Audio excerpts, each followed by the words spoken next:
Welcome to the Global Peace Film Festival Lives Online Conversation 2022 Festival Edition.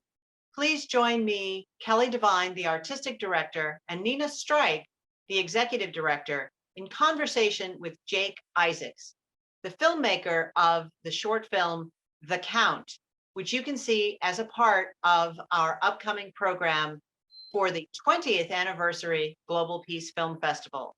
All the information about our programming can be found at peacefilmfest.org. Our in-person programming begins September 19th and ends on September 25th, followed immediately by our virtual programming beginning September 26th, ending October 2nd. And again, all that information is available at peacefilmfest.org. And now, please join us in welcoming Jake Isaac to talk about his important film, The Count, and the important issues behind it. Thank you, Jake. Hi, everybody. I'm Jake. I am a filmmaker and social worker. I just completed my master's in social work. And this film, The Count, is about the yearly homeless count. And the homeless count is, to understand a problem, you have to know how big it is and where it is. So the homeless count is nationwide, and it's what it sounds like. They count every single person block by block. And it's done at different times in different states and counties, but the Los Angeles homeless count is in January, and it takes thousands and thousands of volunteers, go block by block and count how many people 18 and under, 18 to 25, 25 and older, tents, makeshift shelters, cars, vans, and different things like that. And it drives the funding.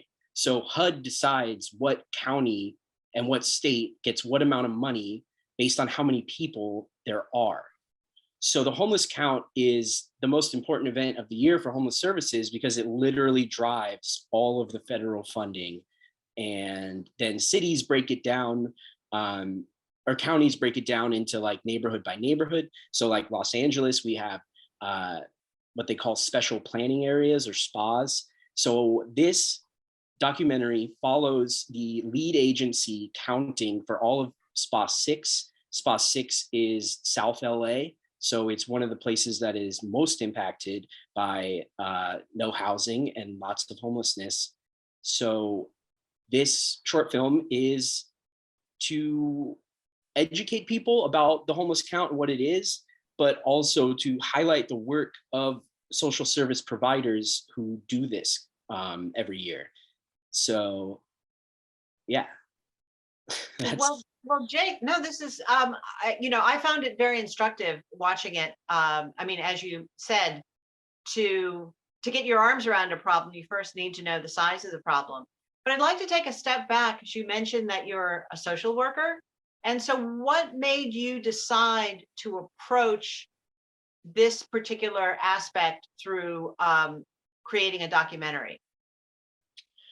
So, like I said, I just completed my master's, and for the 2 years I was in the program, my internship placement, because you have to do real field work hours volunteering as part of your degree, 20 hours a week. And both years I worked at 2 different homeless service agencies. And I consider myself, politically active, aware of issues that directly affect disadvantaged communities and identities. And I had not heard of the homeless count. And it's the most important event for homelessness. It's how we know how many people there are. And I only learned about it because I'm working at a homeless agency. I'm in a social work program. So I know a lot of people don't know about this. And I want people to know about it. And also what attracted me to it, obviously, I was working at the agency that oversaw the homeless count for SPA 6. So I had really great access just to people to interview and the events to film and the storytelling of it all, because I had the people in charge supporting me. And shout out to them. Hopix is an incredible agency. They help so many people stay off the streets. And they taught me a lot. And so it was a little bit of opportunity and access, but also education. And the other piece of it that was really important to me is most, if not all, of the media you see about homelessness, whether it's narrative or documentary, uh, is very stigmatizing. And you the and most of the content is about despair. It's about tragedy. It's about all the horrible things that people experience. And it's about how big the problem is. And especially in Los Angeles, we have this problem where people are like, what is all this? Why is there so many, like, why don't we do something about this? And I wanted people to know we are doing things. We are absolutely doing things. It's just an issue that's so large, so systemic. There's so many pieces that go into play that, you know, um, I don't know. I wanted people to. So in this short film, you actually don't see anybody who's unhoused in the entire film.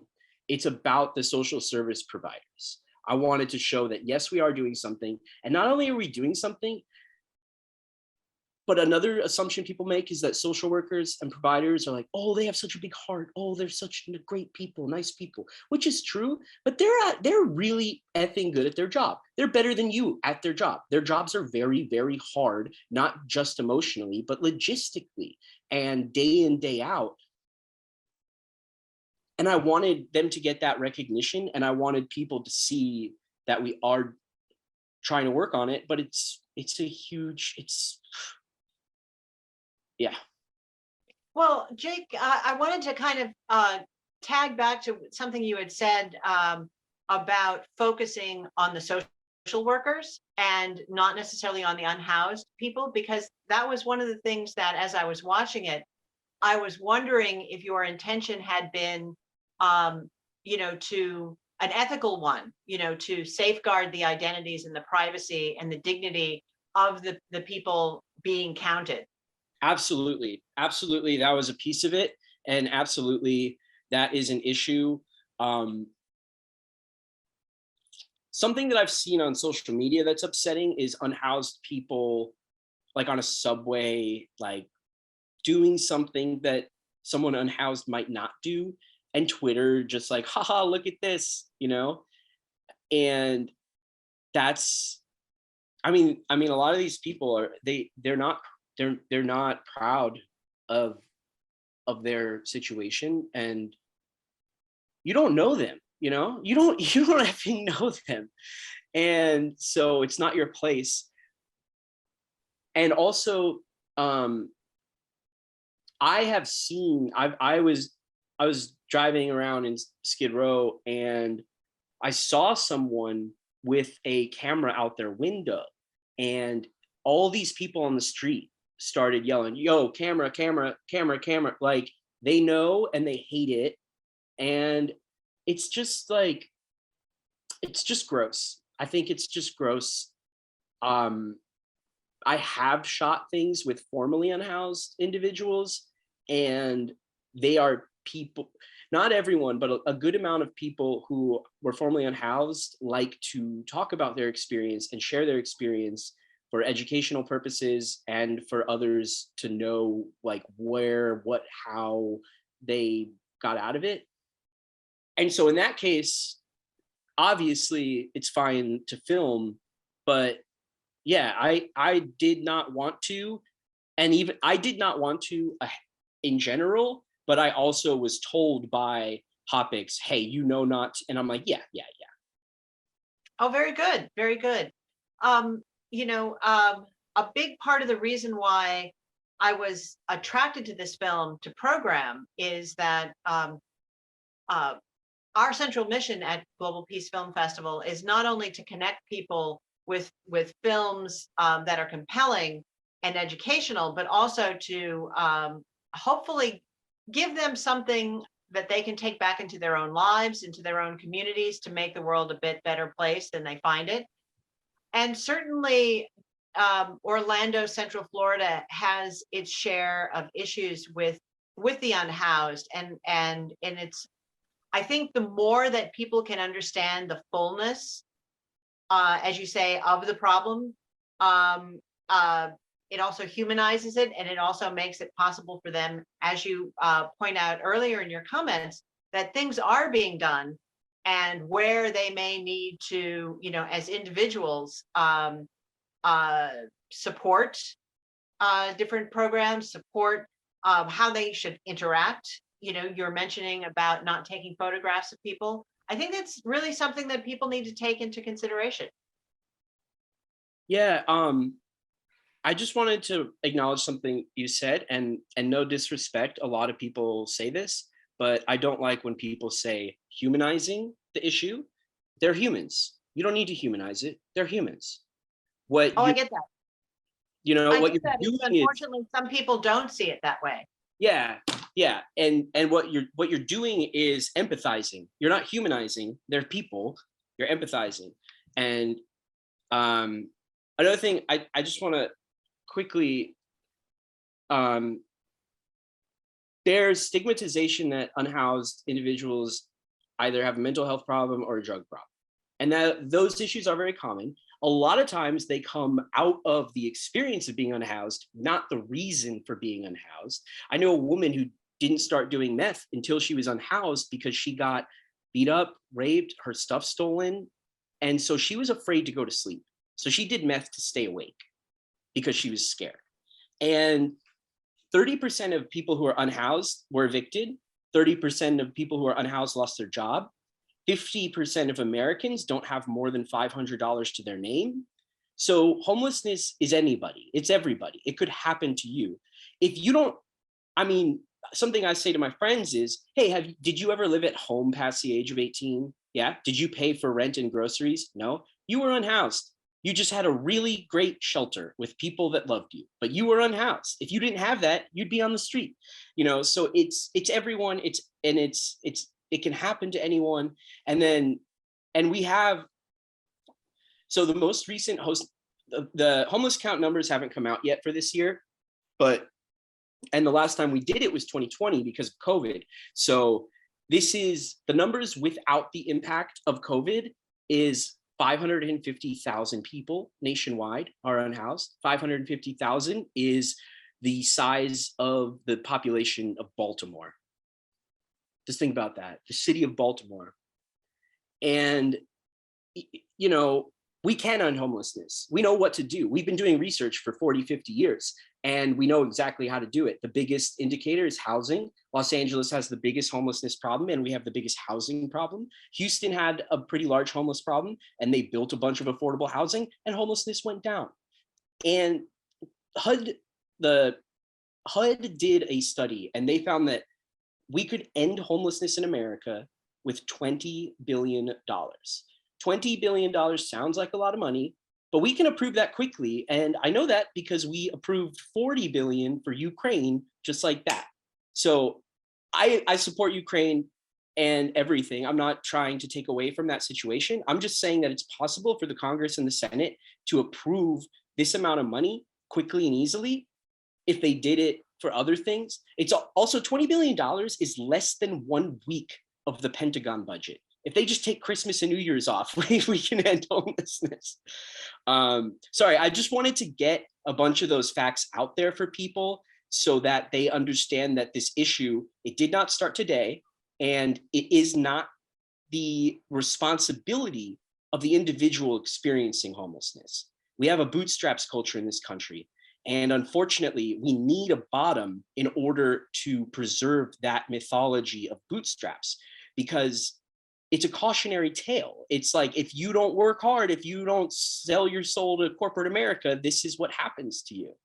And I also want people to pay attention to policy with homelessness. There's a very big distinction between a lot of organizations that say they want to end homelessness and a lot of politicians who say they want to fix homelessness. Fix usually means kick people out, means sweep up all their stuff. It means send them somewhere. You're fixing it for everybody else who doesn't want to see it. It's like a nuisance to them, but it's their life. And so ending homelessness is the real goal. There is no such thing as fixing homelessness. So one thing that you touched on in terms of the $20 billion that it would take to end homelessness is the economic benefit it would be to house all those unhoused people. It would, it'd be a huge economic benefit. So that's one thing. And the other thing that is so alarming in the statistics about homelessness is the number of children Yes, who yes. are homeless and homeless and in shelters or in unsafe settings for children. So anyway, thank you for your film, and tell us how people watching this can support your film, support the film, and also tell us what's next for you. Yeah. Something people can do in their own community to support these issues is a hi goes a long way. If you see someone unhoused, don't ignore them. You can look at them, you can say, hey, how you doing? And you keep walking. You're not going to get assaulted, especially if it's daytime. You're not going to get assaulted on the street. They're not going I say hi, and like maybe a couple times it was someone who did not want to say hi, but dozens and dozens or hundreds of times it was. And also I keep water bottles in my car. It's very minimal effort. This is so easy. People don't even have to go out of their way. Keep water bottles in your car. If you see someone on the street, roll down your window. Do you want a water? Almost always they take it, especially when it's hot. If it's really hot, maybe put them in an ice chest. But you're not even going out of your way if you see it on your route. And then for the film, people can support me by watching, and they can support by looking up topics and the work that they do, and reading more about homelessness and the unhoused situation. I have a website, I have a Twitter, I have a couple projects that I'm doing. I have 3 projects, I think, coming up. I have a short film, like a narrative comedy that I'm producing that is exploring disability issues. I have a, what else? Oh, I'm going to be directing and producing an ad campaign for an eco-friendly straw company, and I'm going to be directing and producing a like virtual reality experience for a museum in New York for Holocaust education. That's amazing, Jake. Well, we're glad we're connected to you, because we will be looking for your updates so that we can share them with our Global Peace Film Festival followers through our social media channels. So please do keep us updated. Thank you. Thank you. And thank you all for watching this really interesting and in-depth conversation on this such important topic. I really appreciate Jake's expertise and your knowledge. It's it's really I think a gift to our community to hear the things that you had to say. So thank you for that. And thank you for having me, and thank you for doing this festival and highlighting these issues and the voices of the people behind the issues. And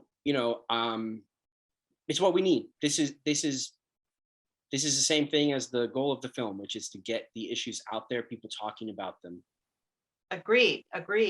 And so everyone who's watching this, please do seek out Jake Isaac's film, The Count. You can keep in touch with Jake through jakeisaacs.com. His Twitter is you don't know Jake. And to find out information about how to see The Count as a part of the 20th anniversary Global Peace Film Festival, please consider visiting our website, peacefilmfest.org. Thank you, and we'll see you at the next Globe. Yeah, thank you.